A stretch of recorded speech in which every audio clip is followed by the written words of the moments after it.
Good morning. Thank you so much to Rolando and Lakai for doing that 4 a.m. to 8 a.m. in States time for us. Um, for those who don't know me, my name is Sir Bryan Ellicott. My pronouns are he and they, and I live in New York City. I am a dedicate to the Correllian tradition. I am a paladin. I co-head the Order of the Rainbow Tent. Which is an LGBTQ order that I am happily to work with. And this morning, let's just start off by checking out our donation ticker. Thank you to everyone so far who helped this $915 come to life. We are so thankful to those 23 supporters. So for the next 2 hours, we will be obviously drinking our coffee. Cheers, everyone. And just hanging out and having a good time. So please feel free to send me messages in the chat, to ask me questions. I am here for the next 2 hours. And while people get warmed up with me, let's check out our auction items as well.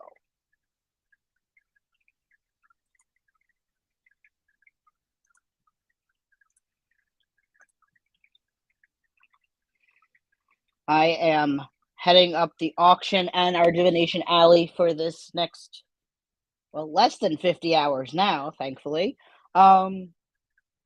Those readings by the first priest, the most Reverend Phoenix Coffin Williams, are still available. Those wonderful creative coaching sessions by Cloud the Pagan Rapper Rich are available. We have some fabulous art and jewelry. If you got some time to hang out with Apu Adman and Lakai, they're having readings available as well, as am I.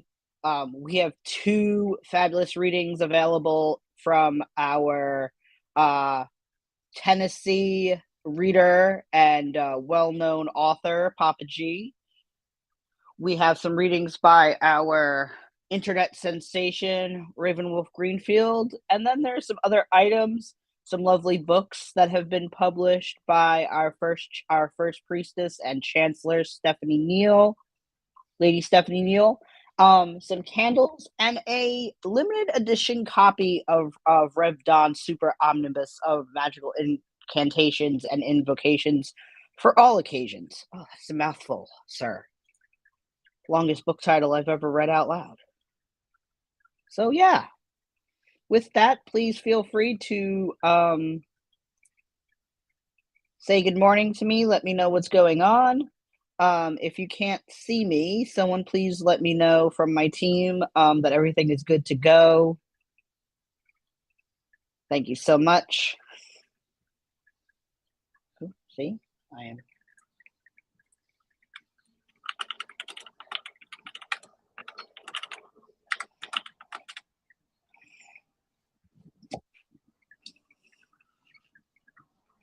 So for the next 2 hours, I am happy to talk about everything and everything. And for the next 2 hours, I'm also going to talk a little bit about why I'm really excited to go to the Parliament of World Religions. I brought that up, hinted at it a bit yesterday with the first priest, Phoenix, and with General Liz. And I am very excited to be at such a pinnacle time talking about human rights for a various number of reasons. It is no shock or no secret that I am an out, open, and proud trans person. I'm transmasculine, non-binary. I have been living a very out life for over 10 years. I spent a lot of my time in activism, advocating for marriage equality here in the States, trans rights across the states, including New York State. Good morning, Jared. Thank you so much for joining me for coffee. And I spend my days now when not volunteering my services to the Correllian tradition that I love so much. I am a LGBT program manager for a veterans program for older adults. So I spend a lot of my time of service both to my community, to the pagan community, and abroad. Please feel free to help me navigate these next 2 hours by talking to me in the chat. Or if you would like to join me, I'm going to be inviting some friends shortly. Let's see.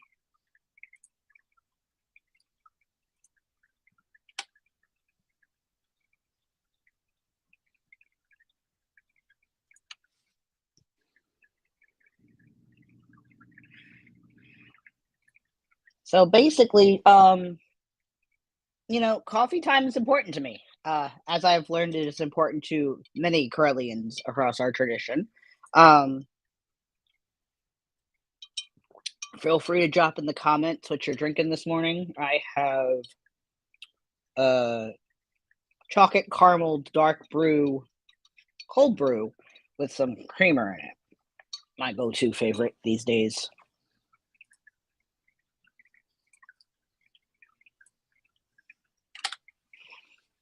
And while we see if anybody will be joining us, I am going to play us a little clip.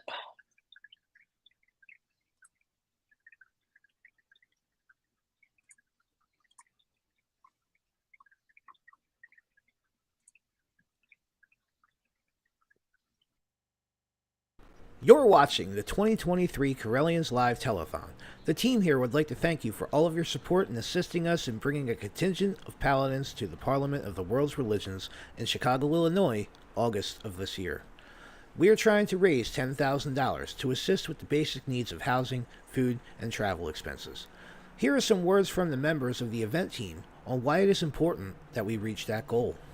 I'm Sir Bryan John Ellicott, member of the Sacred Order of Paladins, and I want to thank you for this opportunity to talk to you about the Road to Parliament 2023 Correllians Live Telethon. 50 hours of magic and community. We are here to ask for your help as we send a contingent to Parliament of World Religions in Chicago, Illinois, this August in 2023. We're going to give voice to you, to our community, during these next 50 plus hours to help raise our goal of $10,000 so that we can supply housing and food for the Correllian nativist tradition members who are going to Parliament this year. And we humbly ask that you continue to donate and bid on our auction, get tarot readings and other divinational readings from our readers over in Divination Alley. And I again want to thank you so much for this opportunity to talk to you about the Paladins and why our telethon participation, your telethon participation is vitally important to our participation in Parliament in Chicago this August. Our attendance is vitally important. Now more than ever, we see the need for our freedoms and human rights to be defended and preserved. And as pagans, we deserve a seat at the table for those conversations. And the best way you can do to help us is to donate, bid on auction items, and get divination readings. I am offering readings this weekend over in Divination Alley. The link is below. Thank you so much for your time. Have a great day.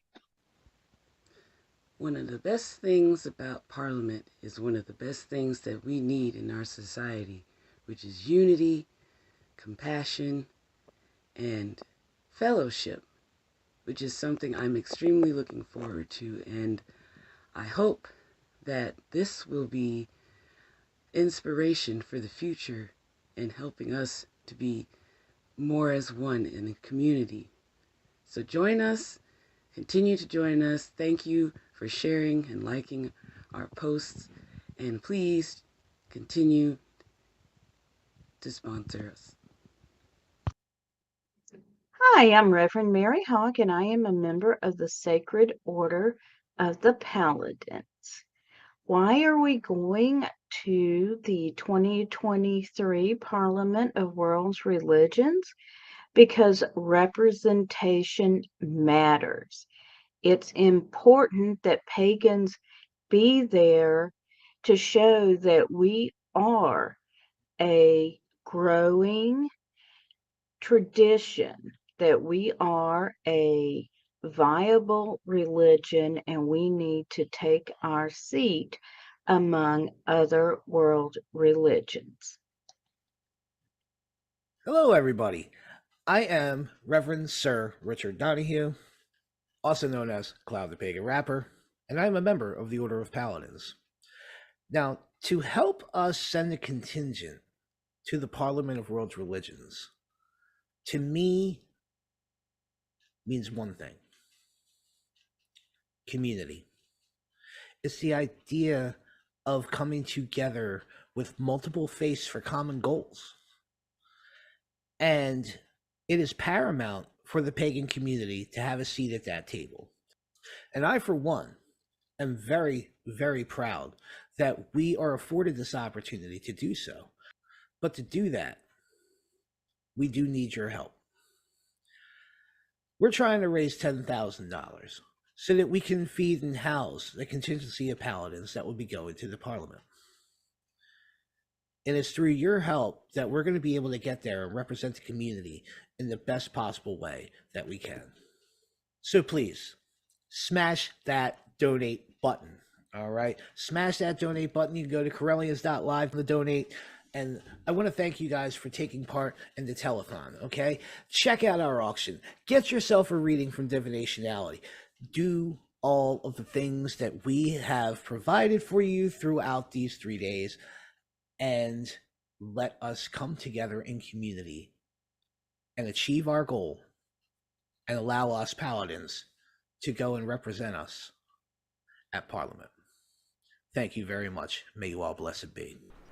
From all of us here at the 2023 Correllians Live Telethon, we want to thank you again for your support. Please be sure to check out Divination Alley and get yourself a reading. Or check out our online auction that is overflowing with wonderful craft items, books, and services for sale. Remember, our goal is to raise $10,000, so please help us spread the word about the event, our cause, and be sure to stay tuned for more. So thank you all again, and may you all blessed be. Enjoy.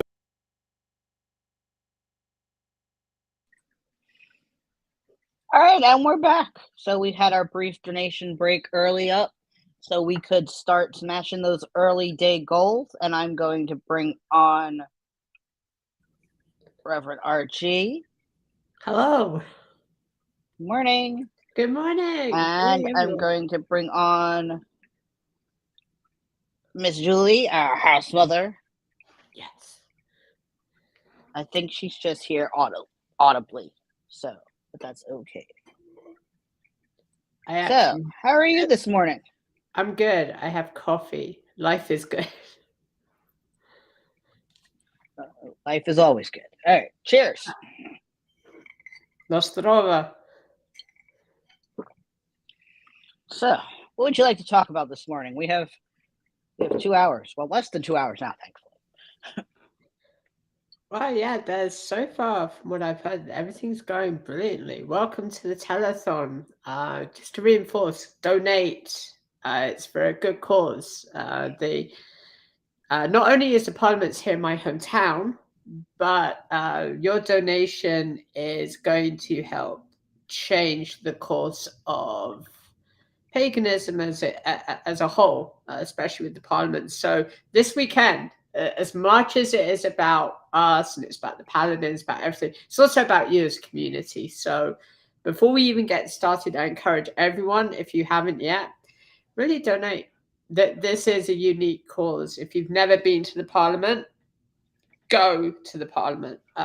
It's one of those life-changing things, and so your donation is going to change the course of religion as we know it in a bigger scene. Never before has there been such a big pagan sort of turnout at the Parliament. So the long and the short of it is your donation will change the course of our history, not just the tradition, but moving forwards, especially with gender, especially with everything. That there's a lot behind the scenes that we are donating to change the course of everything. So that was my shameless plug. Good morning, Ebony. Good morning, Ebony. How are you? So, divination is your game. It is what you do. It is often what you stream about. Feel free to plug your readings at the Divination Alley now, RG. Go for it. Yes, I will be doing readings right the way through this weekend. You can check me out in Divination Alley. We also have got a lot. We've got some really great readers this weekend, but I specialize in past life regression, oracle, and general reading. So if you've ever wanted a reading done by me, this is your weekend. And all of the proceeds that I am making this weekend are going straight to the Parliament, straight to our donations. So come get a reading. If you want to have a past life regression tarot style reading, bring it on. If you want to have a general reading, let's do this. Spend some time this weekend, get your readings done. I find that people are a little bit apprehensive at first of sitting down with a tarot reader, but really there's nothing to be worried about. If you wanted to find out the answers of what's coming up next, that's what we specialize in. And I think over the course of the weekend, being that it's kind of on that verge between spring and some of the energy right now, it is kicking it into high gear. So it's a really good time to get a reading done. Please check the readings, you guys. Yes, I have been doing reading for a very long time. I really specialize these days in oracle style readings, especially here on Facebook and other streaming platforms. But generally, come get a reading done. We got some great readers. We really do. I mean, what's a good reason to put your 60 plus decks to use other than to get a reading from me? And talking about decks, who knows what you might find over on our auctions and everything. You never know. You could find anything that you could possibly want, including decks. The auction is open. The link is on the screen right now. Go check it out. Actually, I don't think we are auctioning any decks. I should have thought of that. What a shame. But that's okay. I own several. Yes. So, how it be 1 hour backwards? You're behind me 1 hour, RG. Yeah, I'm behind you. Boy, that sounded. Yes, I am behind you by 1 hour. Almost sounds like a bad date gone wrong, but I am behind you. I'm in Central. I kind of love it here, and we're getting ready to have Lord Don move back up to Danville, which is really close by. So, kind of the energy here in Chicago is already picking up. It's as if they know that something big is gonna happen. Never been to the state of Illinois. August will be my first time, so I'm looking forward to it for sure. Oh, you're gonna love it. Like we have, I always make fun of it on on the different channels that I stream on. We were doing this last night. We were talking about. I don't know how we got onto the topic, but we were talking about Indian scammers, and I went, "Yeah, all you have to do is come to Chicago. We got the mafia. I mean, that beats the Indian scammers right there."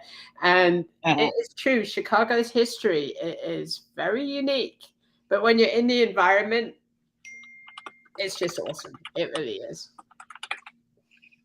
So, what are you most looking forward to at Parliament? What am I looking forward to? I'm actually looking forward to the discourse. I'm looking forward to kind of reconnecting the bridges that were created a couple of years ago. So it's all about kind of reconnection with everyone.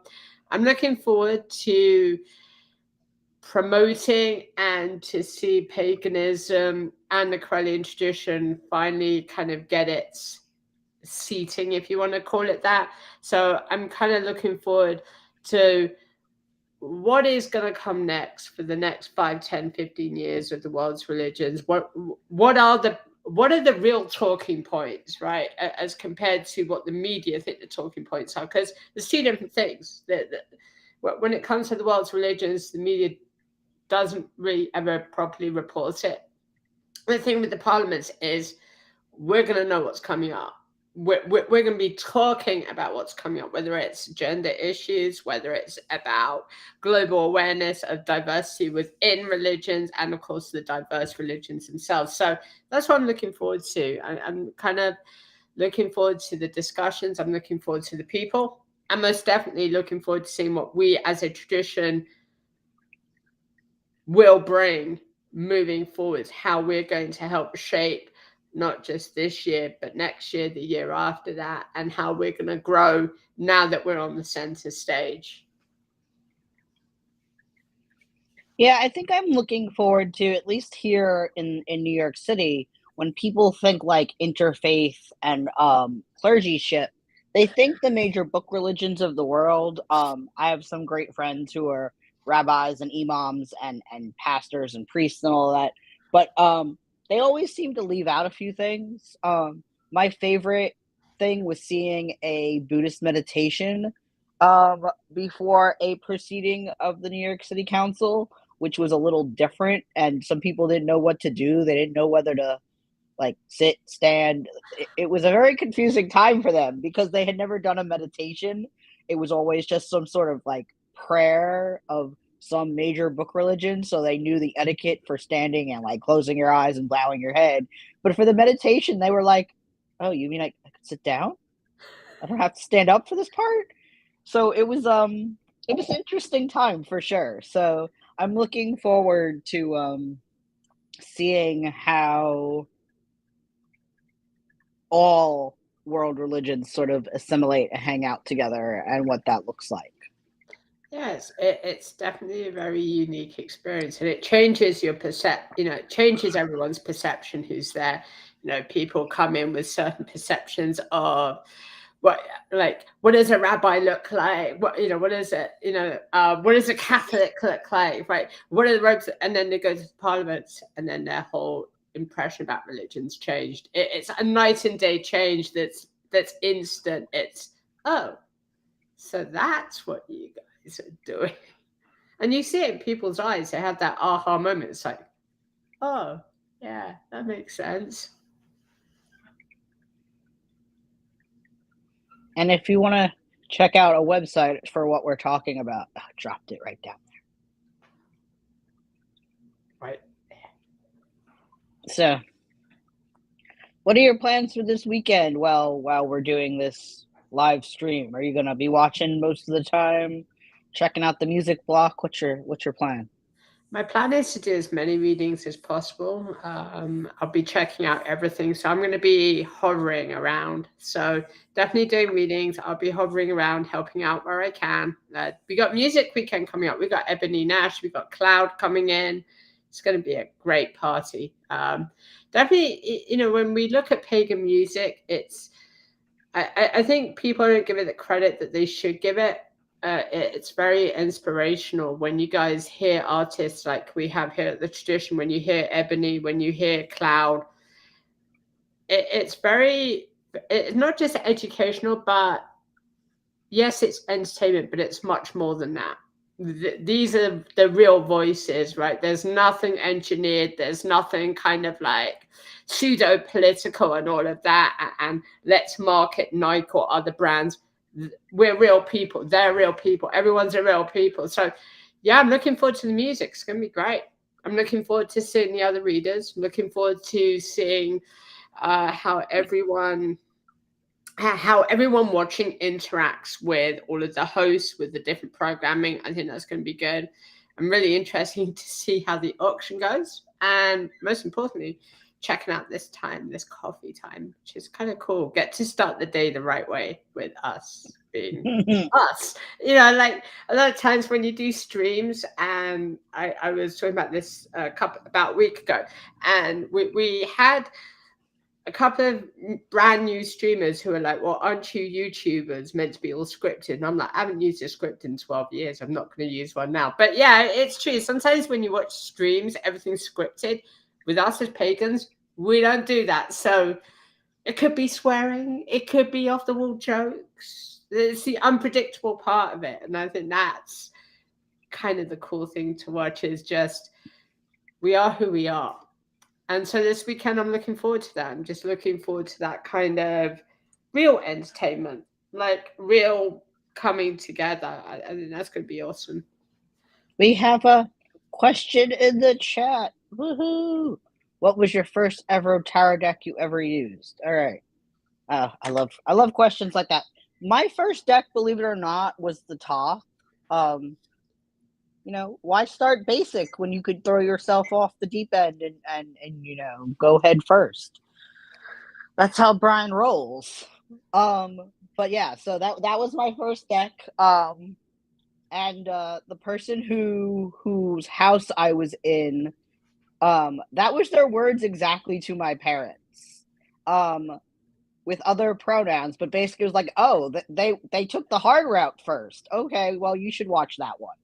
And apparently in more ways than one.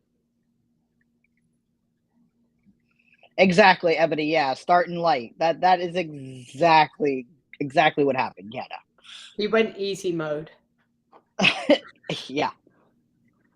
To the person who can't play video games past easy mode, apparently that was the one time my brain was like, oh, super hard death mode? Let's do that.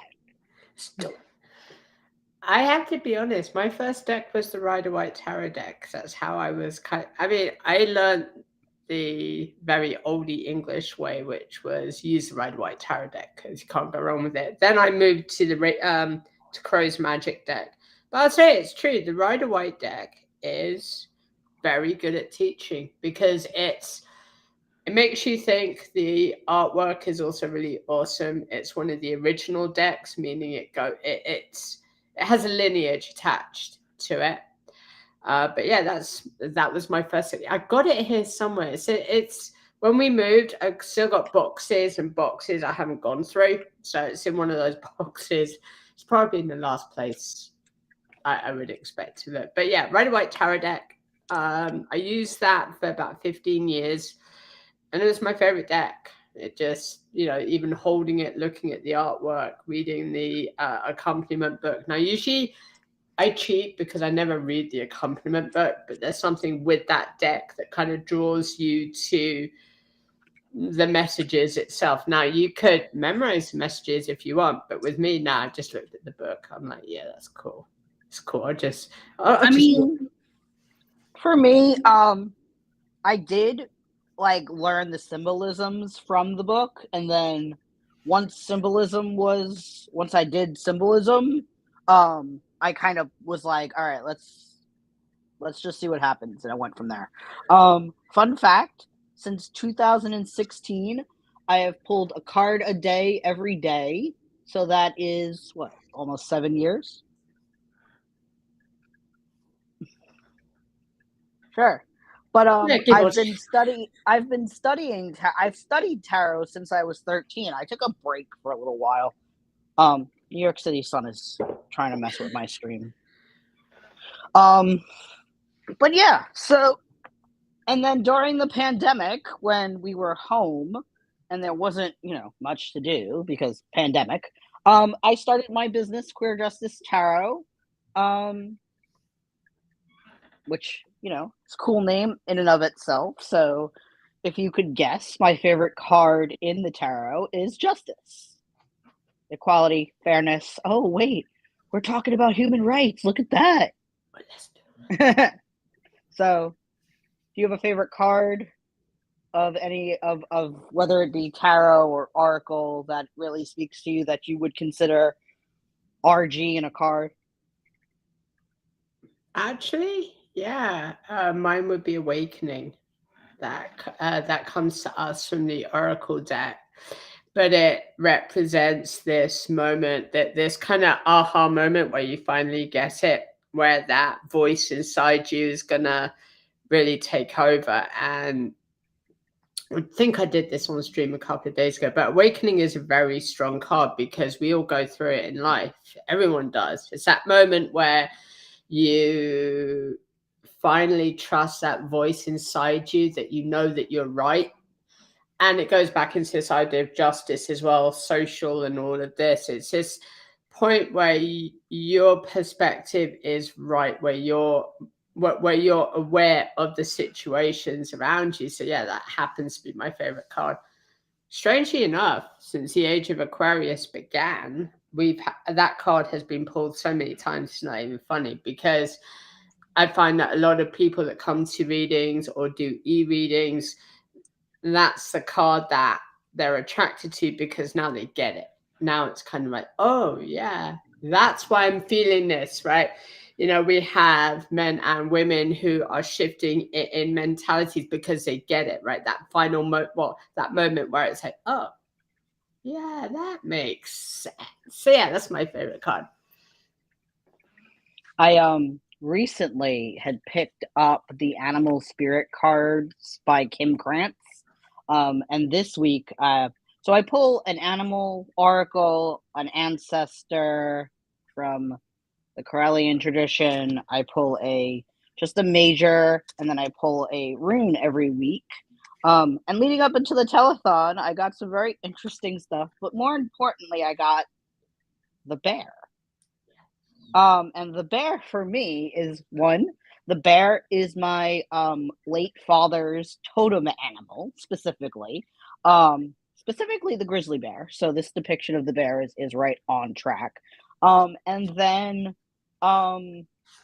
yeah, so it was that's a really interesting situation for me this week in my cards, which Ebony knows this from my various conversations, both on Facebook and other places in our tradition. Is I am an avid tracker of my tarot, so I keep a bullet journal of. I drew 365 teeny tiny little boxes this year, where I track all of my polls for the year. And the black boxes are just either nights that and this is only PM polls. My AM polls go into this wonderful little program I use called Notion. We are not plugging them officially, but that's where I do all of my tarot data crunching, if you will. So every month I make a pie chart. My divination tracking is somewhat extensive to some people. There's nothing wrong with that. Nothing. Oh no, I love it. Because at the end of the year, when people do thank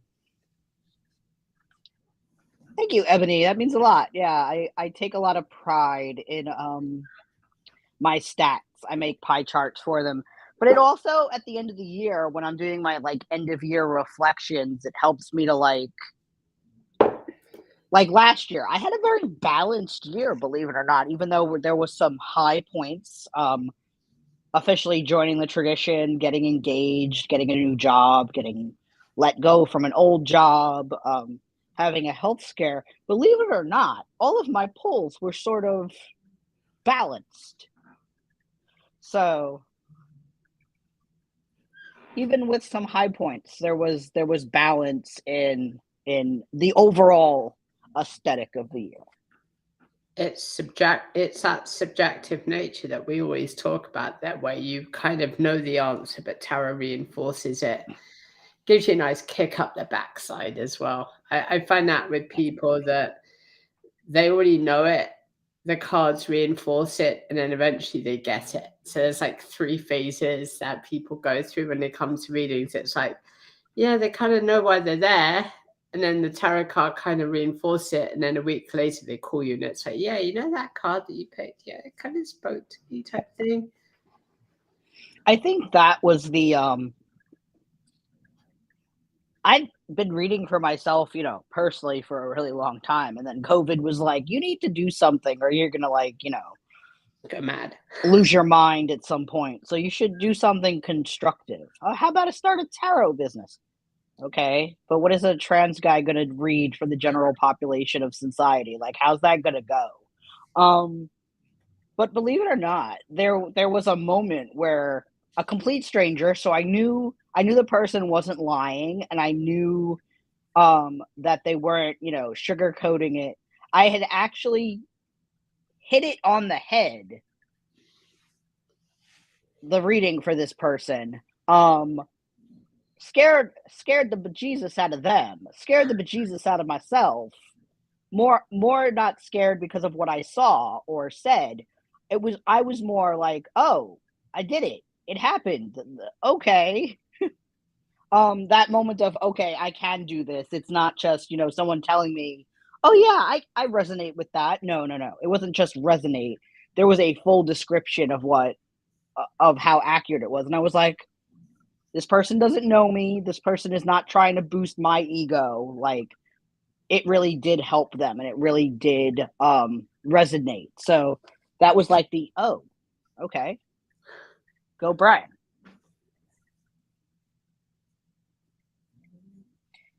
Oh, I used the regular system of runes, the gold standard.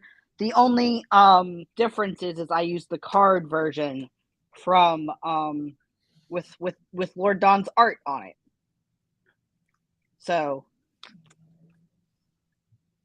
I because I can carry it around. I can't carry. So the reason I don't use like standard rune, bone, or clay style is because I like to carry them around, and it's easier in card form because this goes where I go. Yeah, So, there's no like rules about it. If you do runes, you don't have to carry the sort of stones with you, whatever kind of works. I mean, that's how the system was always designed to be. And when we look at the history of runes, it was really basically the very high ups in the different tribes and in the different communities. It was a very high ups who actually had the stones. Everybody else would be doing it just through discourse because they knew what was, they knew what the signs were. They kind of would be able to describe it to you. And a lot of times, one of the things that I find with people is they come, they're learning runes or tarot, and they expect to have to carry everything with them. And quite honestly, you don't. As long as you are very good at interpreting the signs and interpreting the reading as a whole, you don't need to carry everything with you. You don't need to break the bank. Most of us who do runes here at the tradition, we use the card form. It's just much easier, especially if we're doing it on video, because it's for streamers, it's hard for us when we're streaming to kind of like get everything set up. And so you've got like a table for the runes because you know that they're going to fall on the ground. I mean, it's just a given. So with the card version, one of the things that's a joy of it is we can just hit the cards out. We can give you a rune reading. It's as accurate as doing the thing with using the cards is it's as accurate, if not more accurate, because we see each other face to face. I'm not handing you a rune. I'm not asking you to kind of close your eyes as I cast runes. I'm looking at you. I'm looking through your eyes, and we're doing the reading that way. So it's a lot more. I find a lot more success doing it that way than going the old-fashioned way, especially. And again, people look at runes and they look at bones, and that there's a lot of misconceptions and people's wrong pictures of it.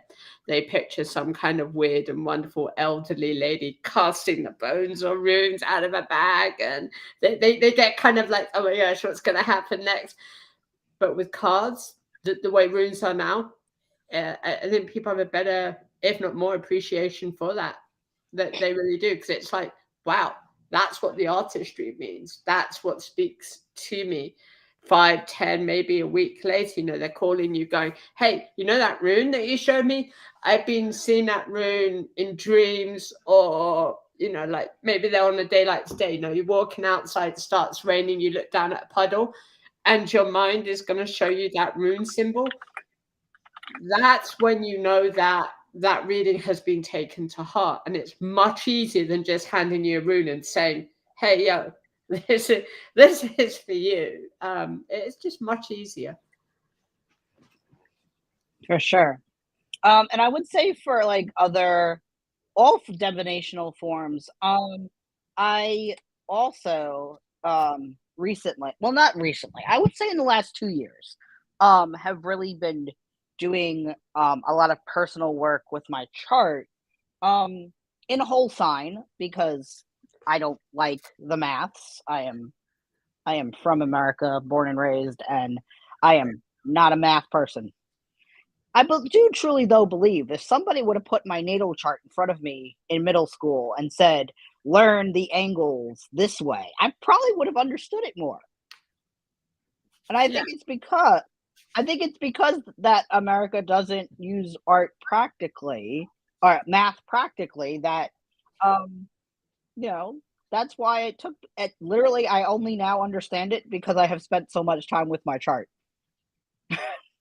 I get it. But yeah, so I've learned quite a bit about myself, all aspects of myself. And I have a new book, which I love, Planets in the Houses. All of this man's books are what I'm using for my astrology studies, including also the nine books that I acquired from Lord Don's library.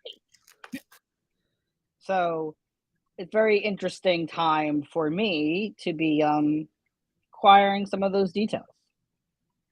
It's a time of learning. Yep.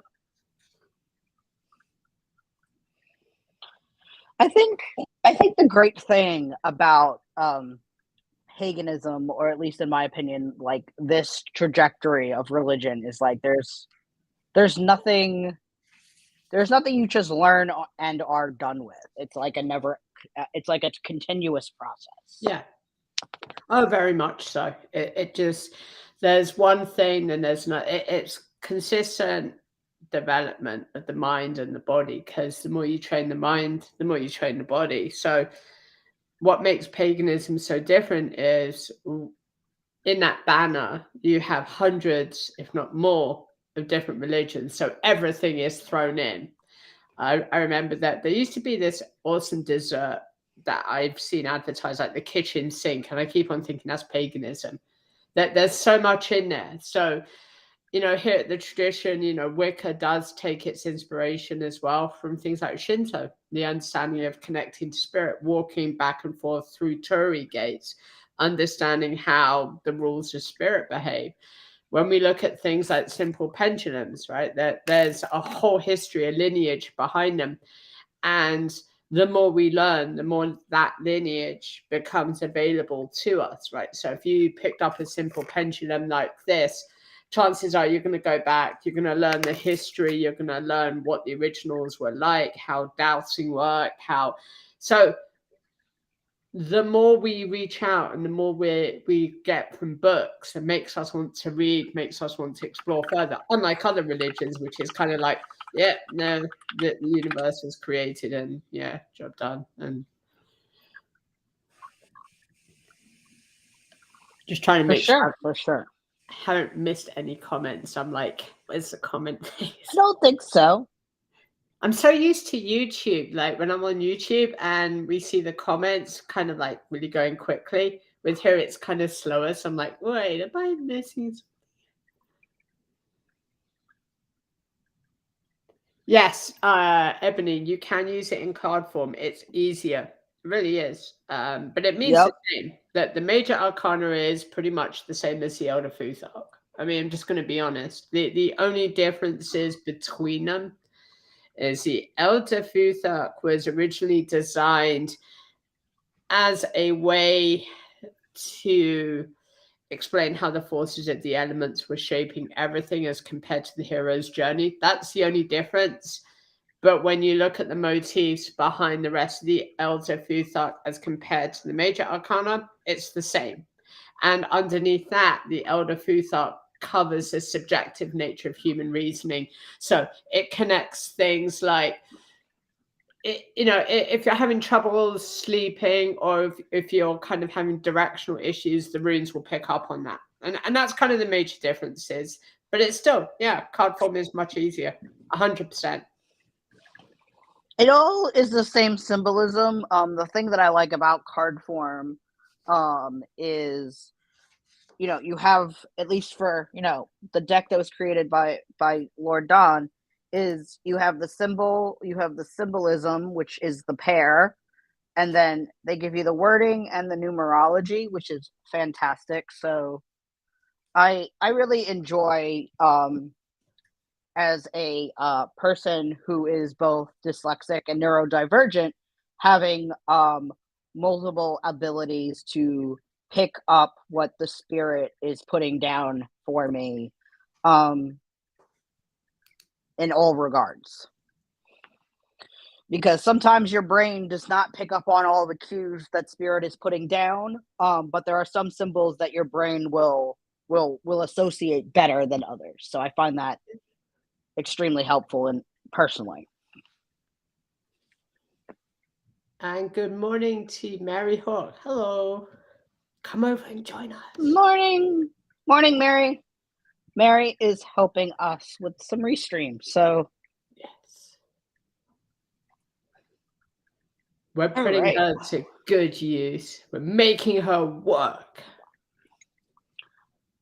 As my friends in the news business say, first you gotta keep your mouth from going dry while you're on air. All right. Preferably not with whiskey though. Yeah, no. Unless you're Anderson Cooper and it's New Year's Eve. That was a train wreck. I mean, I particular. I mean, being a New Yorker, I do love me some Anderson Cooper. Fun fact, RG, Anderson Cooper and I shared a barber for quite some time. Nice. Little strange considering that man has hair and I do not, but it was a fun like icebreaker question. Who shared your barber with you? Anderson Cooper. Yes. Well, I have two famous barber icebreaker stories. I have Anderson Cooper, and then if you've ever watched The Jersey Shore, Vinny's dad works at the Staten Island Mall and is also a barber. So early in my transition, when I was not as bearded and beautiful as I am now, my first real masculine barber was Vinny's dad. Nice. So yeah, some New York City fun facts for you. I'll tell you, one of the weirdest things I've gone through as far as the transition is like going from having to shave every day to wait, where's the hair gone?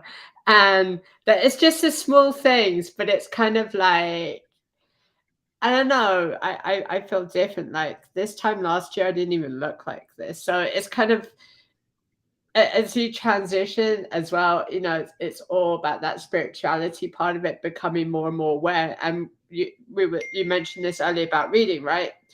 One of the things that we do see in spirituality is, trans community members, we're far more receptive because we have that balance between male and female. So we get it. And so when we do readings, we can pick up on both of the emotions. And I did this for my friend the other day, and they're like, are you sure you're not a guy? And I went, I know what you're feeling, right? That it's kind of like that, because we strike that balance, because we understand that you need both. This is what makes really good readers. And I found that after I started from becoming a woman, I'll tell you, my readings have been far more accurate, because I'm able to see both sides of the coin without judging either. So, okay, so you have masculine traits which are holding you back, and then you've got feminine traits which I'm not using. But when I do readings, I see it, and I see that reaction that people have, and it's like, oh, so that's what's been holding me back. It's like, yeah, my icebreaker, my ultimate icebreaker is, I was one of the third people on YouTube to showcase how to bypass IRCX system operators, and my video got banned after doing it. I was really young at the time, and I was messing around with YouTube, and I'm like, yeah, I could get into this. So I made a channel, and I demonstrated how to get onto the very old chat networks, IRC networks. Within a day later, I had like a really old-fashioned email from Microsoft going, what the hell are you doing? Followed by your band. And I'm like, hey, it was just entertainment. What do you mean? So yeah, that's my icebreaker. Please continue. Yes, donate. Again, I'm going to be really honest with everyone. Your donation isn't just cash for the paladins. It's not what it is. It's to help us house, feed, and look after the contingent here in Chicago. We have a couple of members of the tradition who do live up here, and there's only so much that we can do as hosts and hostesses. So your donation is going to go to our contingent, and it's going to go to providing food, shelter. It's going to go to providing travel costs. Getting everywhere in Chicago is expensive. I wish I was kidding, but it's really not. The only city I've ever lived in the world, well, maybe apart from New York, but just kidding. The only city I've lived in where travel is insane, where parking is insane, is Chicago. So when we're asking you to donate, it's not because we want to get like rich and all of this. No, it's for our contingent. It's so that when we have the contingent ready to go, we know that we've covered everything. We know that who we send up is going to be looked after. They've got a roof over their head. They've got food, travel expenses. So donate. It will change. Your donation will go to changing the course of religion, not just our religion, but everyone involved. So on Correllians Live, Correllians.live/donate. Really, it's for the best possible cause. And I wouldn't be saying this if it wasn't true, because it's part of my brand, right? Be honest. So there we go. Yeah, just donate. That's all we're asking from people, especially if you're having readings, if you're getting involved in the auction, if now's the best time for it. Remember, everything you give to over this weekend is going to boarding, going to food costs. It's amazing in Chicago. Oh boy, in Chicago, food is nuts. It is, and we're looking at a big contingent this year. So I'm ready. I'm ready for nuts food. RG, Bryan has a personal mission to find that deep dish pizza, so make that happen. Let's go right now. We have. I'm a New Yorker. I take my pizza very seriously, so I'm ready for this great debate. Oh, it's competition time! New York versus Chicago. Let's do this. So I'm ready for it. RG, in the next hour, if you want to join me, I think we should take a book from Rev Sir Mary Hawk's book and do some card slinging live. What do you think? Hell yeah! All right, so we'll start the morning, voguing / card exercises. You mean like the little ballroom, little wrist exercises, whatever works for you. All right, so we're going to go take one of those beautiful donation breaks, and we'll be back.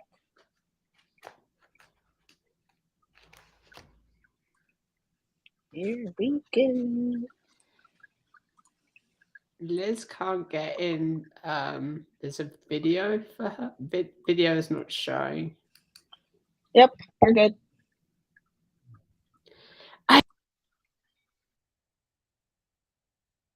You're watching the 2023 Correllians Live Telethon. The team here would like to thank you for all of your support in assisting us in bringing a contingent of paladins to the Parliament of the World's Religions in Chicago, Illinois, August of this year. We are trying to raise $10,000 to assist with the basic needs of housing, food, and travel expenses. Here are some words from the members of the event team on why it is important that we reach that goal. I'm Pam Kelly. I am a member of the Sacred Order of Paladins, and I am here to tell you about why are we doing a telethon and how you can help us. Well, let me show you. Let me show you what's in the future. This weekend, Friday, 5 p.m. on Eastern Time, all the way till the 7th of May, which is Sunday at 7. We'll be doing 50 hours of magic and community, lots of shows, lots of guests. But what is it all for? Well, I'd love to show you about it rather than just tell you about it. We are planning to go to Chicago, the Parliament of the World's Religions. It's happening this August, and there's going to be leaders from all sorts of faiths there, as well as leaders from both the Correllian tradition. Circle Sanctuary will be there, and it's the place to be. And it's a place for us to be part of the conversation. This year, it's going to be a call to conscience, defending freedom and human rights, something that's very important to the pagan community, and also part of why we're paladins. We want to defend people. We want to protect people, and we want to be there to show a positive part of what we do as pagans. So please help us. This is happening in August, and we're trying to do what we can to raise money. And our biggest part of the campaign is this weekend. It is the road to the Parliament. So like I said, we'll be around all weekend long with lots of entertainment and shows and ways for community. So you're invited to be part of that.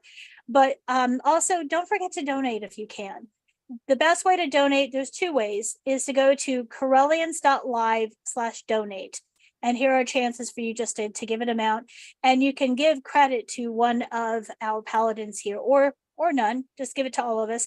We don't get the money, but it makes us feel nice. You know, we don't have a competition going on yet, but who knows? But it'll be friendly, obviously. The other way to do it is givebutter.com. Givebutter.com/C/Correllians Live. And here, not only can you donate, but you can get some more information on why we're doing this. Also, where you can watch this on Pagan World TV, on Roku, Magic TV on YouTube, or streaming live on the web at Correllians.live. And you can share this. This is a good thing too. You can share this link with other people. Not only does it give you the opportunity to donate, but here's where we have the option. We're going to have plenty of items to bid upon, and you can start the bidding on Friday.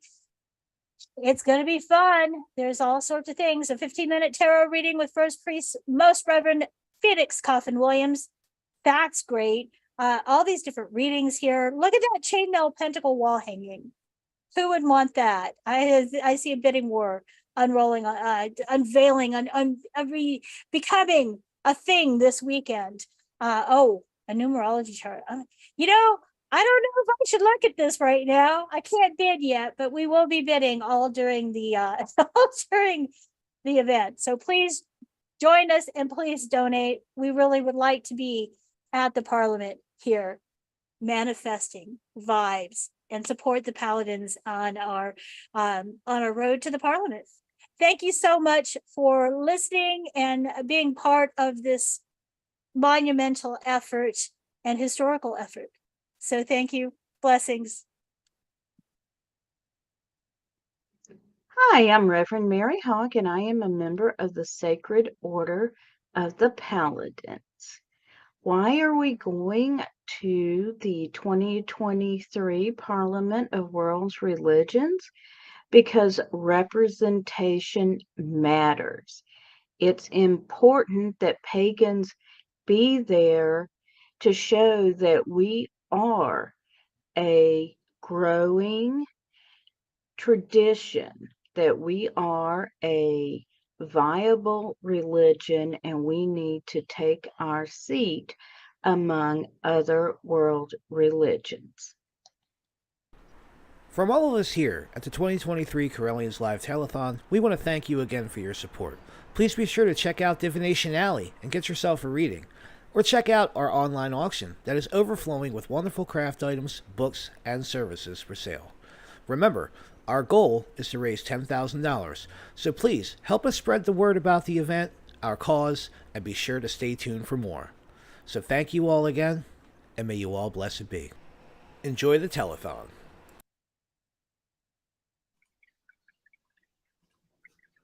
And we're back. Yes, we are. And we have cards. Dun, dun, dun. It's a trap. Just kidding. It's not a trap. It's a gimmick, but it's not a trap. So the way gimmick. we're going to do this is I will pull up our nifty little tracker. I feel like Vanna White. This is weird. Ta-da! Boom. If we see donations pop up in real time, which they will, because this little nifty thing is awesome, we will pull cards. We will pull cards anyway. And if you like what we say, or if you don't like what we say, you could donate too. And the donation link is over there. So please feel free to send us your questions, your vibes, your ask for vibes.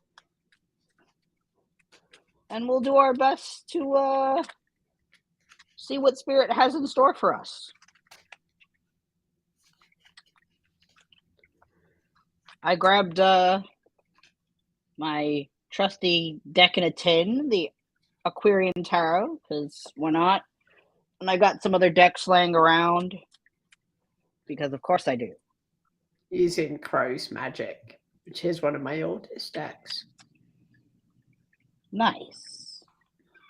I have one of those decks as well, the Crow Tarot, from a family friend and now ancestor, my Aunt Nancy, believe it or not.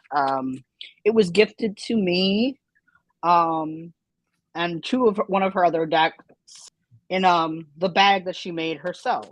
So, and that lives on my ancestor altar.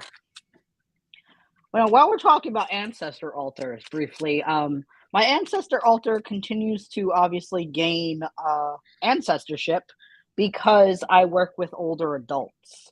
So also sometimes when I attend religious going home services for some of my participants, sometimes I need to add them to my altar. Nothing wrong with that.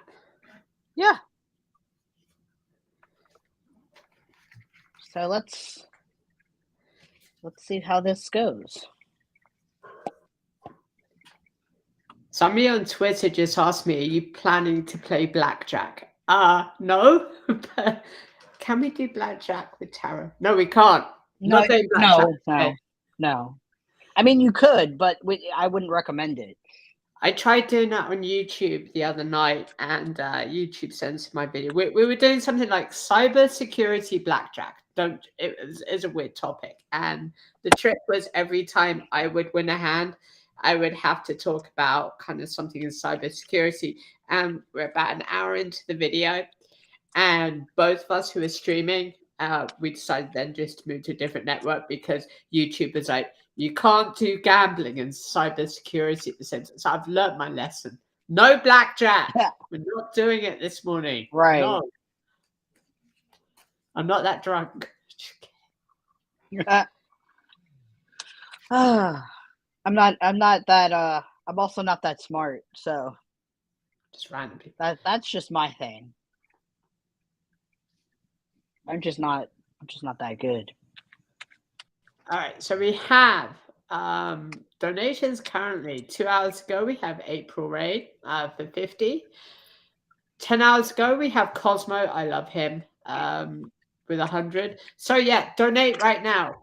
Anyone who donates within the first 2 minutes after I say go, we'll get completely and totally. We'll do a card or a couple of cards right now, live. Yeah.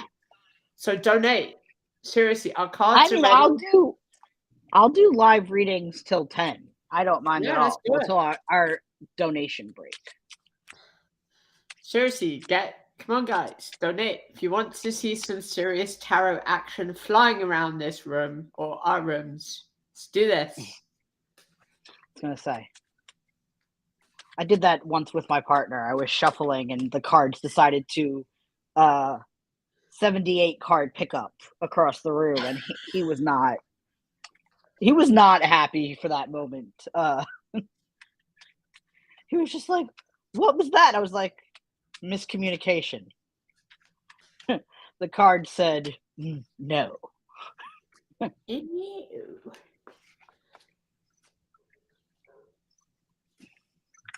right, somebody in the chat post an intent. Okay, so here's what we could do to start the ball rolling, to get the ice broken, right? Any one of you watching this right now, whether you're watching Facebook, YouTube, wherever you are, right? Think of an intention. Now, here's 2 parts to it. All right, so first part, think of an intention. Second part, think of an amount that intention is. And then when you're ready, donate, and me and Bryan will draw a card that might very well, but will match up with that intention. So think of it as as a silent icebreaker. So the very first person to do this, you are going to be on screen right here where it says, where we have the tracker. So again, think of your intention, donate, and we will reply with a card. Let's do this. While we're waiting for someone to eat the first chip out of the bag, per se, I will just gonna shuffle and then take a sip. Cheers, everyone.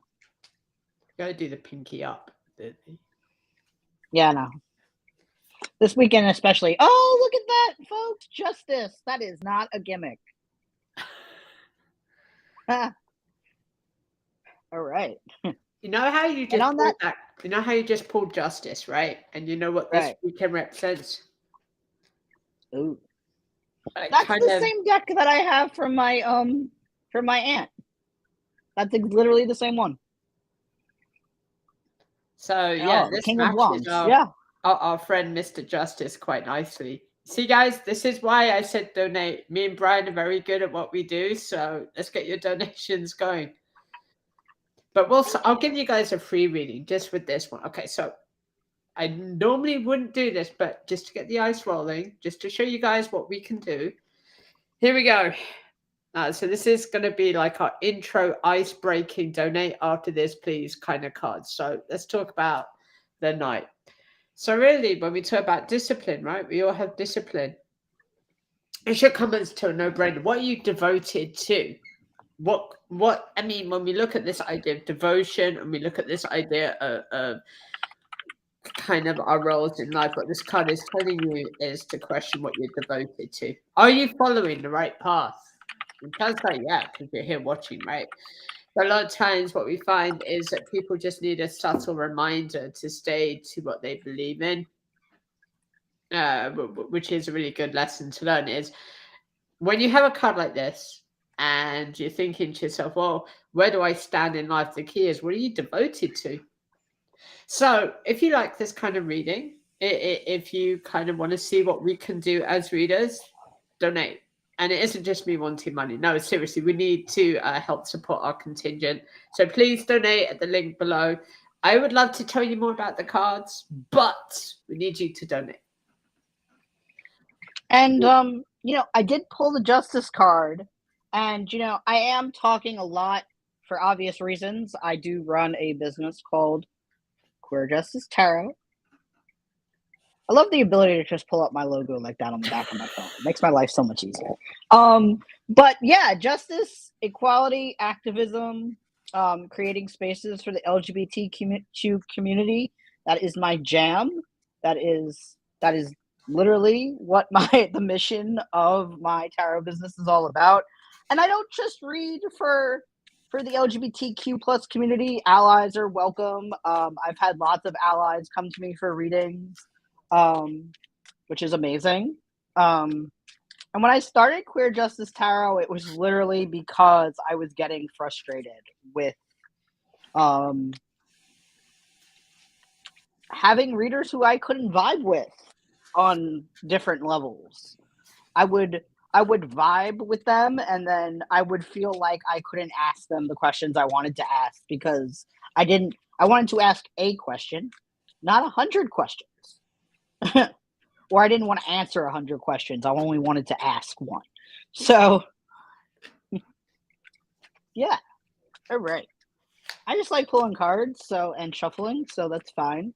I also shuffle tarot cards when I'm at my day job as a fidget toy. Fidgeting is, not fidgeting, but shuffling is very cathartic for me. Ooh. I'll tell you what I'll do for the chat watching. If anyone donates a minimum right now of $20, I will do a two-card. Jared just gave us $10. Oh, we're close. You know what that means? Yep. Pick a card. Okay. RJ, I'm going to pull cards for Jared, but in order for this to go, I'm going to shuffle and you say stop. Stop. All right.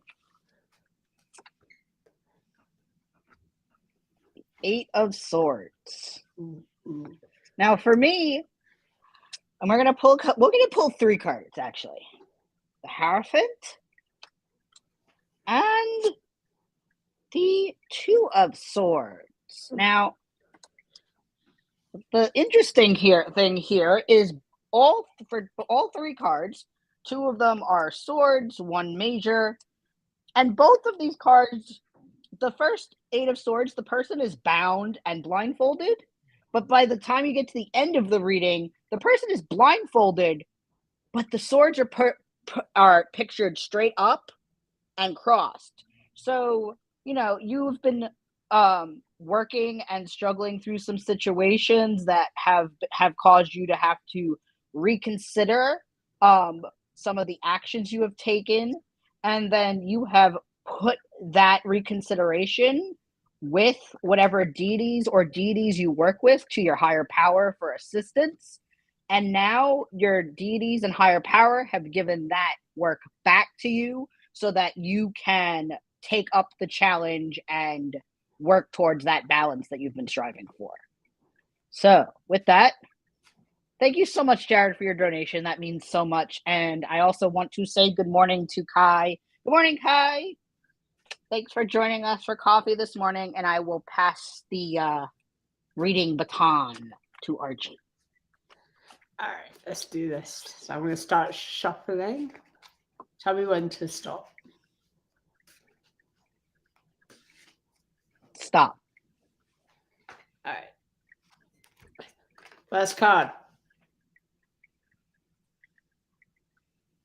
Ooh, 4 of cups, coins. 4 coins. And we're doing 3 card reading, right? So boom. Yep.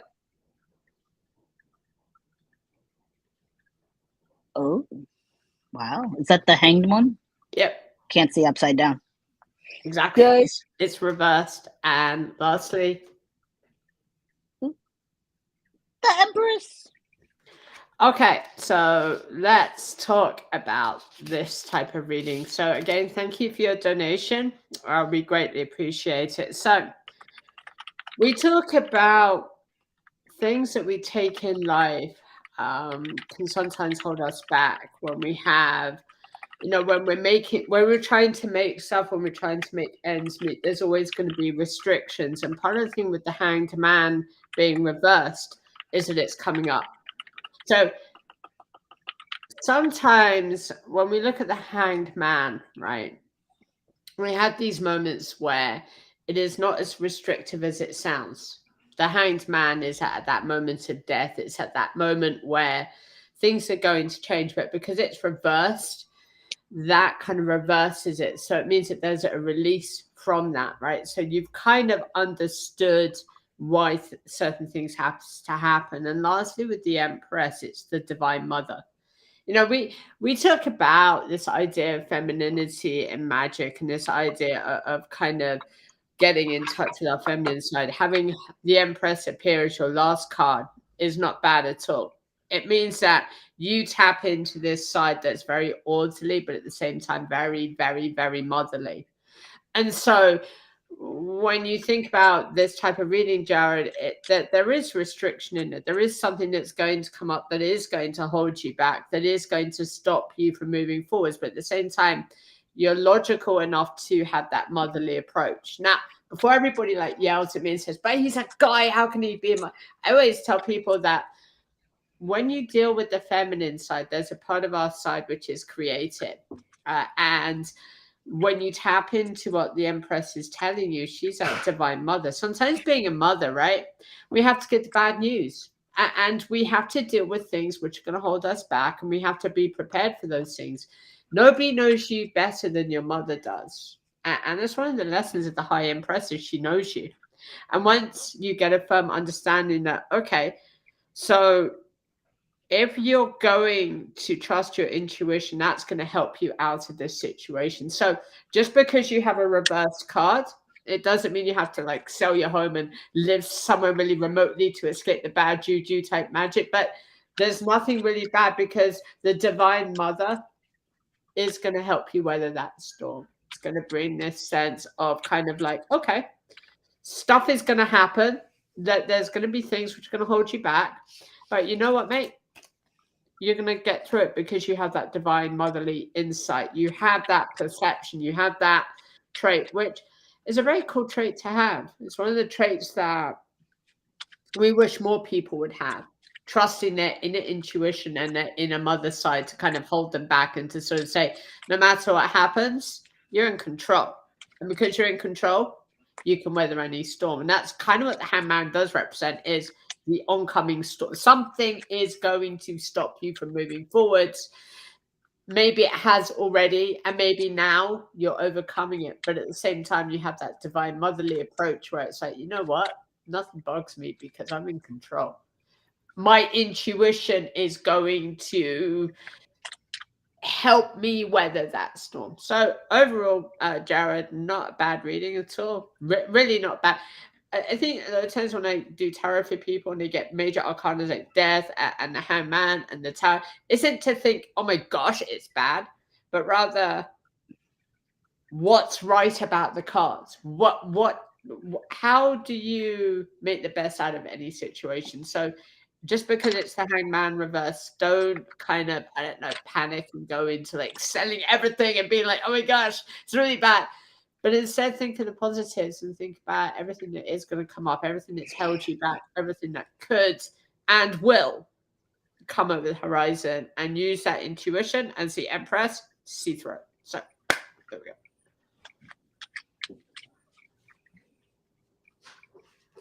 Absolutely, Jared. It was an honor.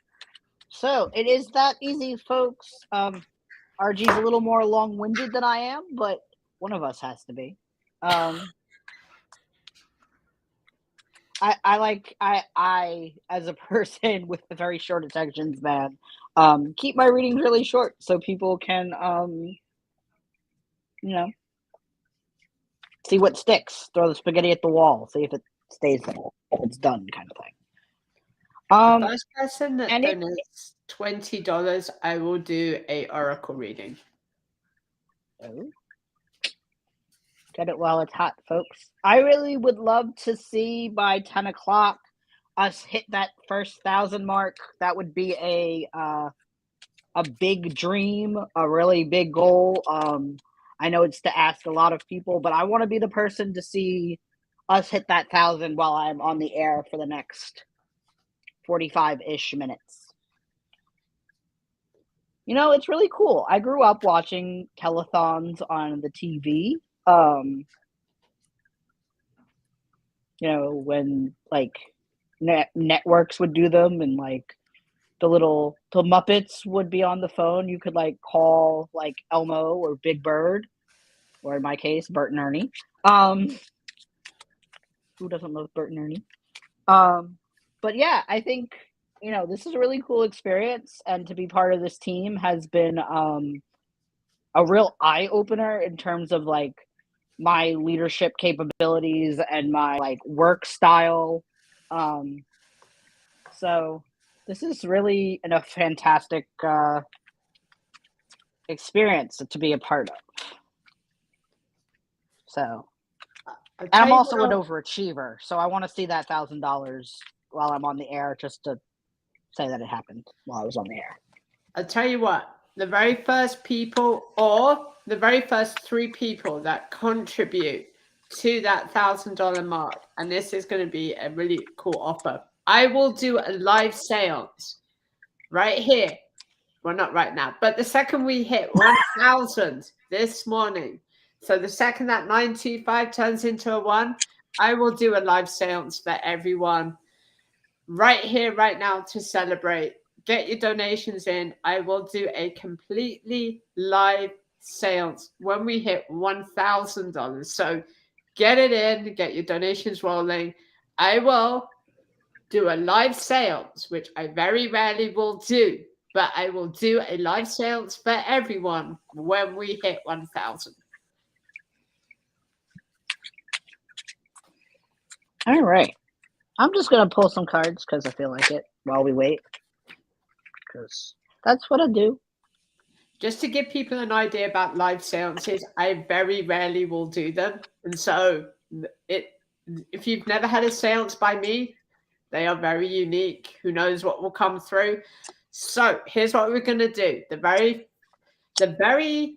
top 3 people that contribute to $1,000 starting from now will get readings from me in your email box every week until the end of the Parliaments of World's Religions.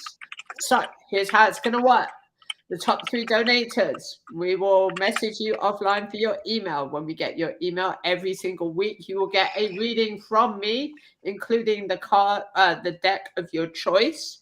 When we hit $1,000, I will do a live seance, which is incredibly rare. I usually would not do it on a live stream, simply because I never know what might happen. Just ask Pamela Maxwell Griffith what happens when I do live streams. Many months ago, we did a live stream seance with, I can't remember if it was a witch hat chats, but basically everything went off the rails very quickly. So they are fun. I very rarely will do them live. So take this offer, $1,000. You guys get to see a seance. Who knows what will come through? But until then, we're just going to keep shuffling cards. Bring your donations in. The top 3 people who contribute from this moment to 1,000 will get readings from me in your email box every week until the end of the Parliaments of the World's Religions. So get donating. What are you waiting for? Like, seriously, what are you waiting for? And there you have it. I'm just really excited because there are people watching us and viewing us, and all right, so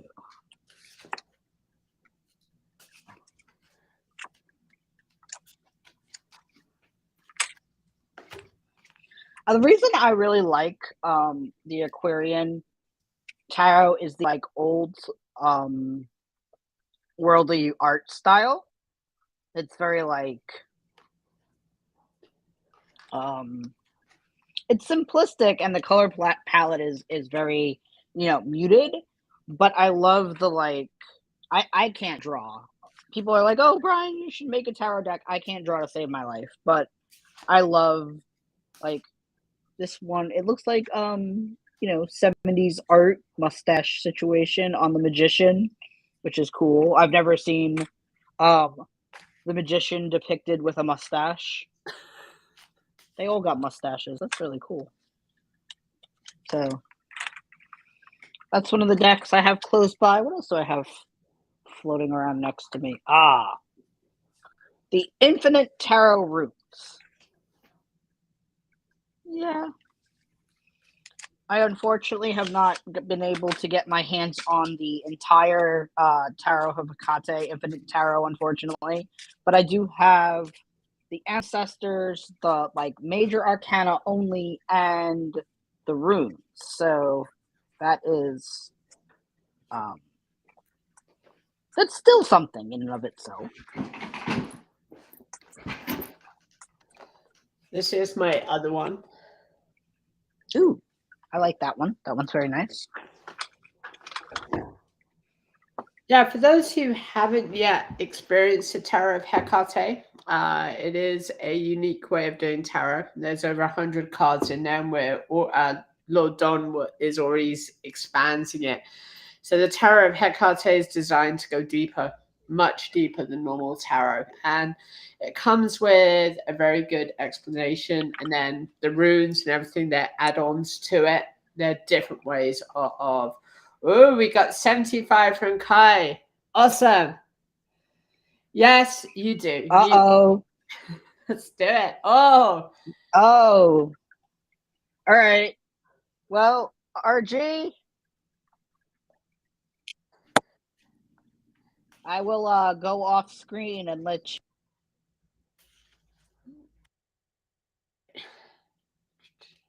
So we are going to do I get 3 readings a week? Yes, you do.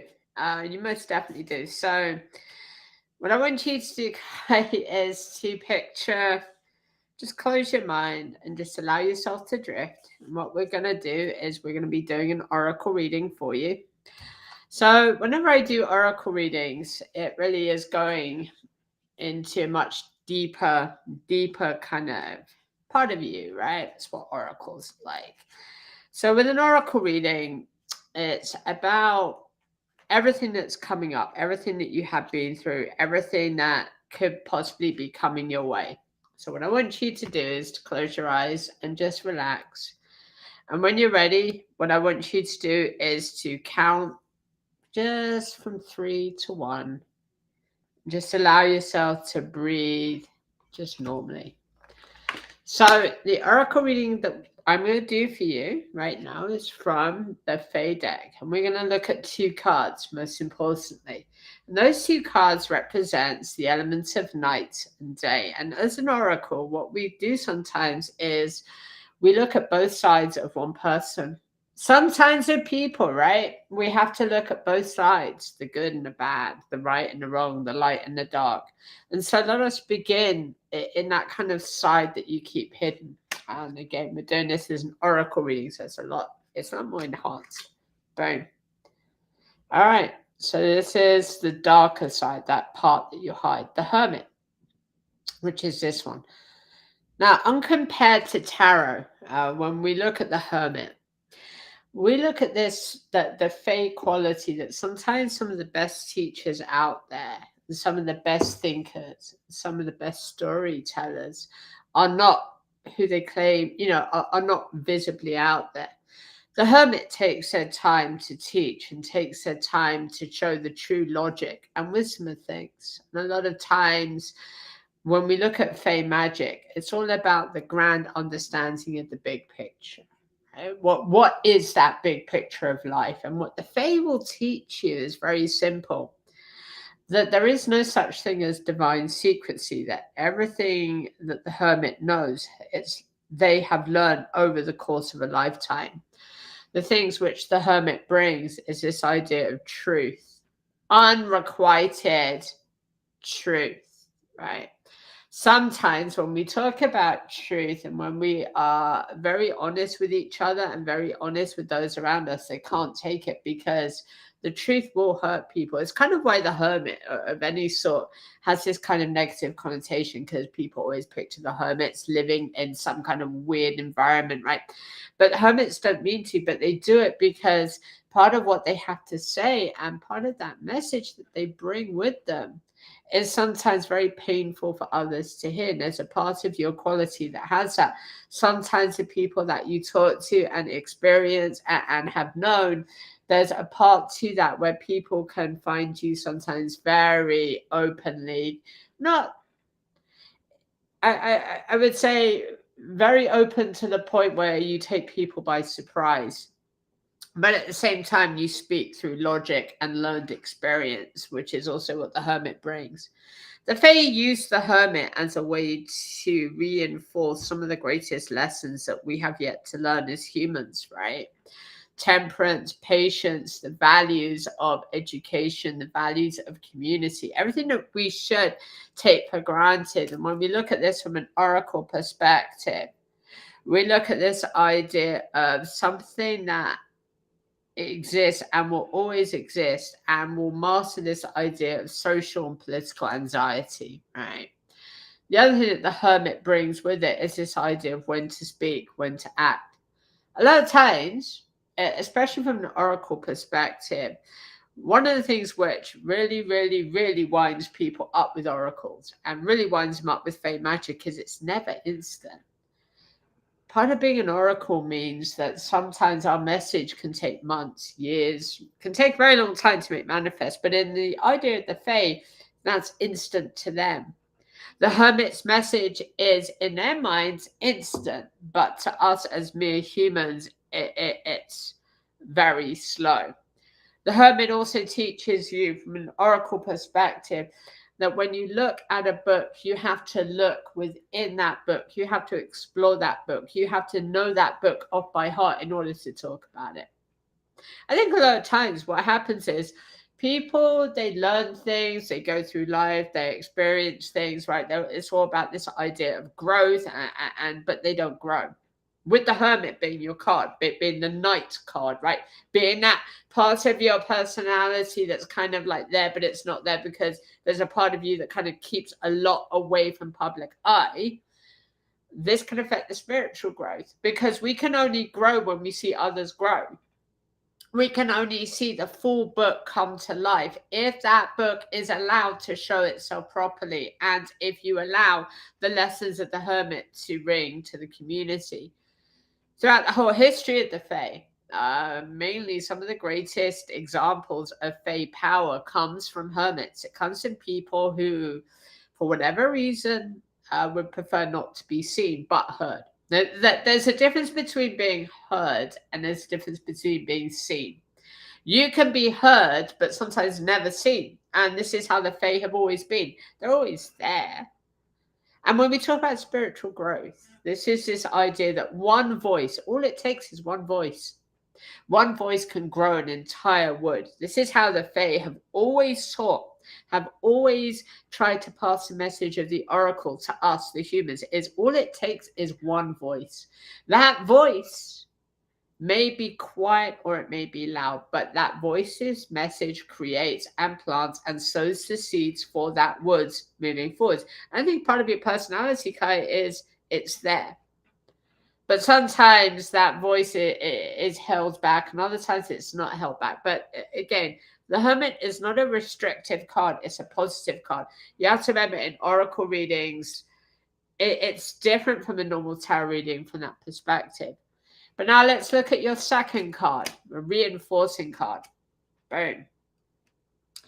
Your second card is the Three of Summer. The Three of Summer. Well, let's talk about it. Awakening. What's coming up in the summer, right? We would be remiss if we thought that the summer is all fun times to the Fae. Actually, it's more spring. But the summer has that burning power of the element of fire. This idea that there is a passion that's lit within us all within the moment of life. Meaning in that moment of life, right? And we wake up every day and we go to work and we do all of this weird and wonderful things and we're trying to live our lives. But there's something better than that. There's something more powerful than that. And that is this idea of what the heck is coming over that bridge? What's coming up tomorrow? The Three of anything brings choices, exponential choices. And how it usually works is there's a new world in summer. Spring, okay. I mean, depending on who you know, when we talk about spring, right, we talk about the world waking up. But it's really in the summer. That's when newness begins because our eyes are opened to that perception, to that ultimate truth. That now something is new that's coming up. You see things differently. You see things with a better perception. And this is what the oracle is telling you is now. Because you understand that you have this divine motherly aspect of a teacher, but now you can see what the world is going to become. What is going to happen after this telethon? What is going to happen next week? What is going to happen next month? What is going to happen the years after that? It's all about this newness. You have to keep in mind, Fae magic is never instant. So one of the things which really winds people up about the Fae, like I said earlier, people are so used to instant magic that when they start working with the Fae, everything just takes its time. The analogy I love to use with Fae magic and teaching about Fae magic and doing oracle with it is it's a bit like taking a nice, slow, nice kind of row down a gentle stream on the summer's day. You know what that stream is. You can see life and newness and the world changing, but it's that slowness. The Fae is about slow. It's telling you, slow it down and remember what is coming up next, which is the sense of the new world. Like when we talk about the new world, right? We're not talking about a brand new earth. What we're talking about is people waking up. And sometimes some of the greatest voices within the pagan community are finally getting it. What if we all woke up? What if we all took that nice, slow trip down that river? What if we were able to grasp the Three of Summer and to say, well, you know what? There is a sense of newness. That oracle was right, right? That Fae was right. That there is going to be a newness. Could be wealth. I mean, the Fae don't do things for money. I'm just going to be honest, right? Part of my brand is always honesty. When we talk about new wealth, we're not talking about finance. No, because that's irrational. What we're talking about is new wealth of life.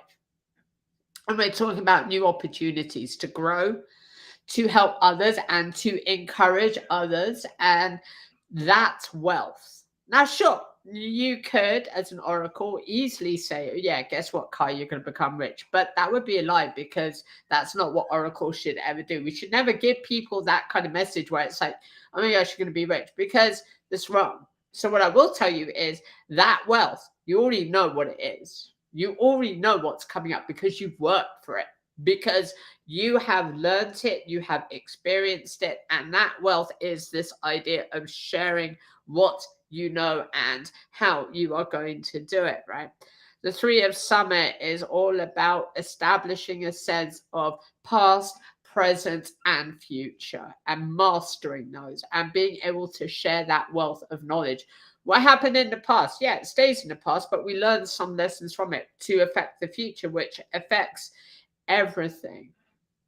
One of the key takeaways of the Three of Summer is everything that you have done up until this point is going to be reflected and seen, right? Okay, so we're not done yet. I know Kai's probably like, oh my gosh, when is this girl going to stop? Well, there's one more card. Actually, no, there's two, but I'm only going to do one more card for you. Actually, no, there is two cards, because I want you to get your money's worth. And because you haven't had an oracle reading from me, we're just going to go all for it, because I want to demonstrate what an oracle reading is, not just for you, but for everyone. Okay. So without further ado, what is next for Kai? What could we possibly bring that would really, really, really enforce this idea of the Three of Summer, right? Well, I don't even know what the cards are, because when I do readings, I just never look at the cards. I just draw them and talk about them. Boom. All right. Let's talk about love, shall we? One of the things that whenever I teach Oracle, whenever I as an Oracle reader have the Lovers card, I always tell people it's not about love. It's not, Kai, you're not about to go have a whopping great big relationship. I'm sorry, but really you're not. It's not that kind of love. We talk about this quite a lot, right? This idea of masculinity and femininity, striking that balance. Everything that you do, moving from this point, is about balance, justice, the scales, right? Right, wrong, night, dark, up, down, left, right. This is what the Lovers is. The Lovers in an oracle read has got nothing to do with you falling madly in love with your respective other half or same half or whatever, right? It's got everything to do with striking that balance, loving yourself.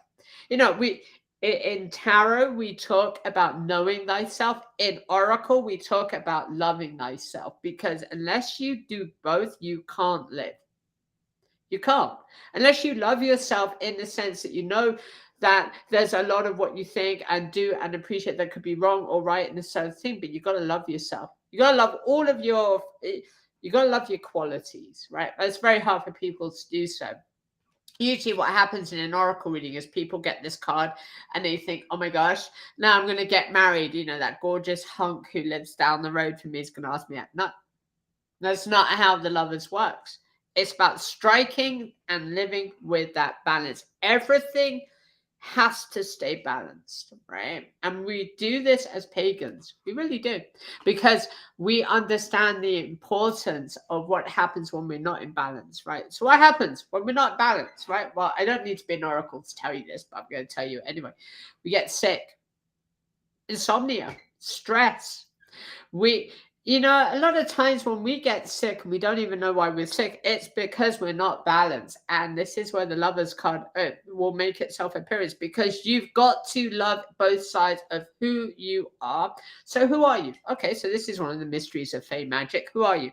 Well, you're not exactly Fae, but you are, but you're not, but you are. But the key to the Lovers card is loving both the Fae side of you, the magic side, and the Stoic side. Striking that anvil straight down the middle and saying, you know what, Kai? You know what, Kai? And, you know, you know what, Kai? You're not a bad person, but you gotta love yourself. And by loving yourself, you appreciate both sides. That stoic side, right? Where you want to go in and beat somebody up. But at the same time, it's this sense of now that you understand how balance works, this is how you move forwards. This is how you enforce the Three of Spring, how you enforce the Hermit. Every single Fey hermit, every single Fey teacher, every single teacher in the world, every single human should live in balance. That, balance is taught in everything, right? Two sides to one coin, right? Two sides to a simple pendant, two sides to a basic wand. Everything has two sides for a reason, because you've got to learn balance. And unless you do, this card, the Lover's card, is going to keep on coming up, and it's going to keep on saying, look, the lesson here isn't about you falling madly in love with the gorgeous hunk who lives down your block, right? It's about you appreciating your name, where you've come from, your lineage, at the same time appreciating everything dark to you. So this is idea that once we engage and embrace the shadow side, and of course the physical, the light side, that is love. That is the Lover's card right there. It has nothing to do with romance and dating and whatever situation. It's got everything to do with saying, hey, look, shadow self, you're sometimes bad, you're sometimes really annoying me, but at the same time, I still love you, but I still need you. Hey, shadow self, come over here. What do you think of this situation? Hey, light self, come over here. What do you think of this situation? And Bryan talks about this. Bryan talks about this with justice. He really does. Well, he when we talk about justice, is we take balance, and it's like, okay, so which side? You this side or this side? Well, neither really, because you're in the middle, because you are the aspect of the Lovers. Being the aspect of the Lovers is about justice, and more importantly, it's about being the Hermit. The Hermit never yells at people, never goes like, oh my gosh, can't teach you. But the Hermit will find both sides. So there we have it for your oracle reading. Again, the things with oracles is everybody hates us, but at the same time, everybody loves us, because we're blatantly honest. All right, so there we have it for your reading. That was awesome. Thank you, RG, and thank you, Kai, for getting us over that first $1,000 threshold. 1 down, 9 to go. Good morning to Brenda and to General Jason. Thank you so much for joining us for coffee time with me. This is my refill. Cheers, everybody. So yeah, 2 cups of coffee down. Many more to go. And we will be here before the next break until probably 9:55. So if you would like to donate while I am still here, I will be slinging some cards for a little bit. But I'm really excited. I will be here also tomorrow morning, same time, same bad channel, same bald and bearded, beautiful hostess that I am. From 8 to 10 Eastern time. That's 7 a.m. Central time, and then it goes backwards from there because Bryan don't maths. But yeah, just go backwards. Or in the Philippines, it's 8 o'clock at night, so that's great. I will be following up another live from the Philippines show, so you have them, and then you have me. And it means a lot for you to donate. It means a lot to have your support, both in viewership and in dollars. Obviously, dollars is what will help us the most at Parliament, but having your viewership this weekend also means a lot to us. It means a lot to me. So, thank you so much. Yes, Kai, you do. I'll reach out to you on Facebook. I'll reach out to you, make sure that you give me your email, and I will give you readings every single week until after the Parliament is done. So I will reach out to you on Facebook shortly. In fact, I'm going to do it right now. That is a really amazing offering, RG, and I appreciate it so much for you doing that for us last minute to help us get over that first $1,000 hump. And it looked like we've had some great traction. I know when I left my post last night, we were a little under $800. So just, get to 1,000 this morning. It's amazing and it means a lot. And yeah. What is the link for the auction? That's a great question, Brenda. And here it is. Divination Alley and the auction can be found at givebutter.com/C/Correllians live/auction. And you can also, not only the auction, but the readers are in there. Some readings from our first priest regent, Phoenix Coffin Williams, are in there. And some really great items. I would know. I am also the keeper of the auction, along with the house mother. I've been helping Julie load the items, price the items. I got some great tips from Sir Mike Neal on how to do the auction because he is he runs the auction for the church, so he helped me get situated and figure out how to do all of those things. So it has been a great learning experience. And for those who are, we got $50 more from Mary this morning. Thank you so much, Mary. I will be happy to pull some cards for you right now. Apparently cards are also falling on the floor. Thank you, Spirit, for that. I am choosing to put that back in and shuffle because I don't like to read jumpers. I find that rude. If I have to bend for them, that is just me. Everybody's different. I just had somebody on Twitter go, is that a vape? No, it's a wand. So this is my personal wand, which is right here. No, I don't do vaping. So if it looks like a vape, it's really not. It's actually a wand. So I pulled the Four of Pentacles. This is probably one of my favorite cards. The Pentacle suit, obviously, material gain, money, but I see it as resources and physical resources.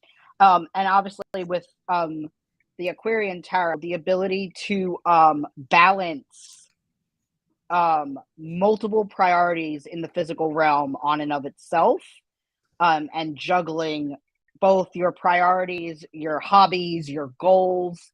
And Mary, you're doing really well at that. I really see that you've been taking a lot of time for self-care as well. So the Nine of Swords, to me, I don't ever read cards as negative. All cards are positive and negative. All cards have a balance of energy. But you really have been focusing on yourself and your self-care and your needs, which has brought you abundance and celebration with friends, family, lovers, whoever you hold close in your circle of friends. So, Mary, for you, I see a lot of great work that you've been doing either this year or in this season of your life, depending on how you move around in your circle. I always work, in the very Gregorian calendar year. But being the complex person that I am, I also incorporate that into my birth year. So yeah.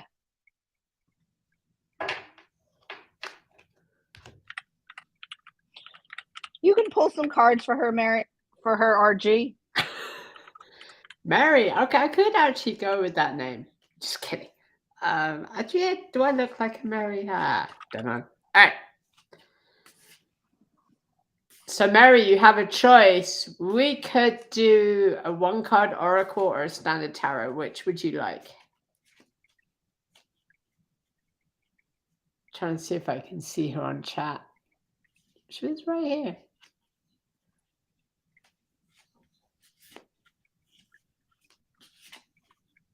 I think she just donated, so it's okay. You can just do the thing.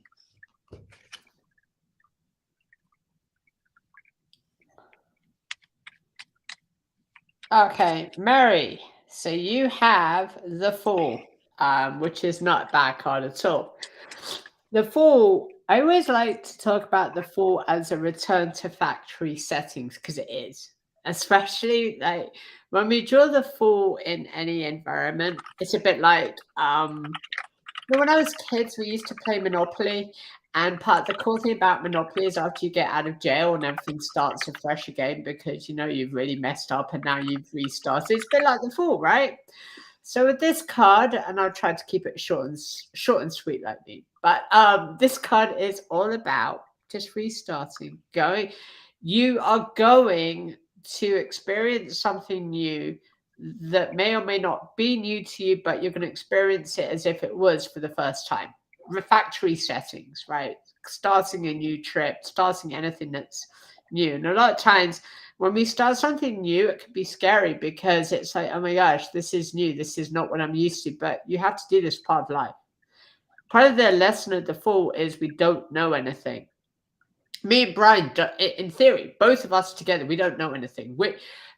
Whenever I teach tarot to people, one of the basic lessons is I always tell people you're the Fool right the way until the moment of death. Why? Because you don't know anything. Because we learn from our experiences. I learn from Bryan whenever I talk to him. I'm learning from him. He's learning from me. We're learning together. And when you get this card, it is just reinforcing that everything that we do in life is through a sense of naivety because we learned through that shared experience and through the experiences of doing stuff. Even getting dressed in the morning is a part of it, right? It's a part of going out, having that ability to just go out and face the world and to face the naivety that the world will throw at you. You have to get over this hump of of naivety and the word fool being all negative and derogatory because it's not. It's factory settings. Every day's different. Every day's new. Each night a part of us dies, we're reborn again. Day starts, right? It's a bit like the Russian doll TV series or anytime you watch time repeating. Same thing. So when you get this card, don't be like, oh my gosh, she just called me a fool, because I did, because we're all fools, and therefore we're in the same ship together. Almost said a swear word there. Almost. We're in the same ship together because we are. I learn from you, you learn from me, I learn from Bryan, he learns from me, she learns from me. We all learn together. So yeah, it's a good card. Thanks so much for that, RG. So next up, you will be seeing at 10 o'clock The Mighty Dead, a conversation with Most Reverend Phoenix Coffin Williams and Christopher Panzak. It has been really a great honor to share virtual space with you this morning, RG, and hopefully she will join me tomorrow for another card slinging, coffee drinking ramble, if you will, for 2 hours. Oh, it's a date. You know, what's better than two trans folk reading cards at 8 o'clock in the morning? And I'll tell you what we'll do tomorrow, because we didn't get around to it today. Tomorrow when we start at 7 o'clock my time, which is really early his time, but tomorrow we will do the seance. And I'll tell you what I'm going to do, right? For everyone watching this right here, right? I used to work with a chef that had the most amazing Spanish accent. And so he would reinforce words like, right now. That's literally what his voice was like. But for all of you awesome people, I tell you what, if today we get, if by the end of the next hour we're up at 1200, we will start tomorrow with the seance that we should have done today. And that'll be the first thing that we do over coffee. So you guys have got homework. Push that donation over 1200. Kai, the awesome Kai, Lady Kai, has just gotten herself free readings from me right the way until after the Parliaments. I'm likely to come up with even more cool offers. So donate. You can donate here at Correllians.live/donate. You can check out the auction. Lots of ways to get involved. I want to see that over 1200 so we can do a seance, so I can get the spirits rowdy. It's always fun and games when the spirits get rowdy on camera. I'm just saying. Join us up next. We have the Right Reverend Phoenix fun times with him.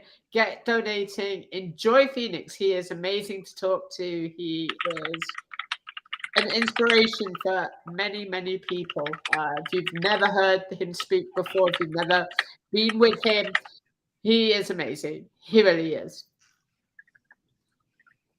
Thank you so much, everyone. It means a lot to me that you were here. Thank you so much, RG. And oh my God, we're gonna bring her on super quick to say hi. It's my temple head at my sister, the Right Reverend Calypso. Hi.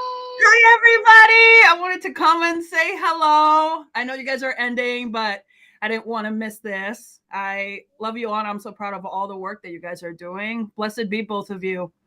I'm very proud of you. Thank you so much. All right, so we're gonna play the donation video. You're gonna smash that donate button, as Cloud the Pagan Rapper would say. And yeah, I will see you all tomorrow at this time, 8 to 10.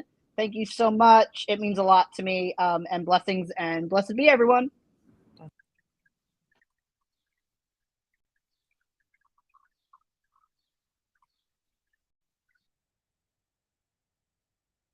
You're watching the 2023 Correllians Live Telethon. The team here would like to thank you for all of your support in assisting us in bringing a contingent of paladins to the Parliament of the World's Religions in Chicago, Illinois, August of this year. We are trying to raise $10,000 to assist with the basic needs of housing, food, and travel expenses. Here are some words from the members of the event team on why it is important that we reach that goal.